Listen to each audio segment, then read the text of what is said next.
मित्रांनो, स्पर्धा परीक्षेसाठी अप्लाइड इंग्लिश ग्रामर आहे, म्हणजे इंग्लिश ग्रामरचं उपयोजन आहे. आता इंग्लिश ग्रामरचं उपयोजन करायचं असेल तर तुम्हाला क्लॉज एलिमेंट्स माहित असणं आवश्यक आहे.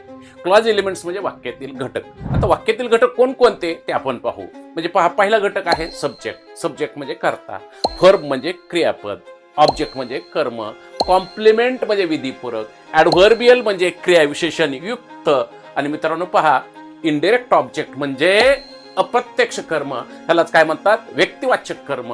आणि पुढचं आहे डायरेक्ट ऑब्जेक्ट म्हणजे प्रत्यक्ष कर्म, ह्यालाच वस्तुवाचक कर्म म्हणतात.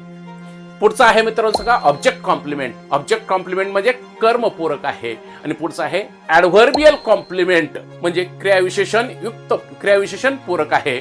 पुढे आहे ट्रान्झिटिव्ह व्हर्ब म्हणजे सकर्मक क्रियापद, मोनोट्रान्झिटिव्ह व्हर्ब म्हणजे एक कर्मक क्रियापद. आणि पुढचं आहे मित्रांनो डायट्रान्झिटिव्ह व्हर्ब म्हणजे डबल ट्रान्झिटिव्ह व्हर्ब, द्विकर्मक क्रियापद. आणि पुढचं आहे मित्रांनो सांगा ट्रान्झिटिव्ह व्हर्ब ऑफ इनकम्प्लीट प्रेडिकेशन, ह्यालाच कॉम्प्लेक्स ट्रान्झिटिव्ह व्हर्ब म्हणतात. म्हणजे मित्रांनो काय सांगा, अपूर्ण अर्थाचे सकर्मक क्रियापद.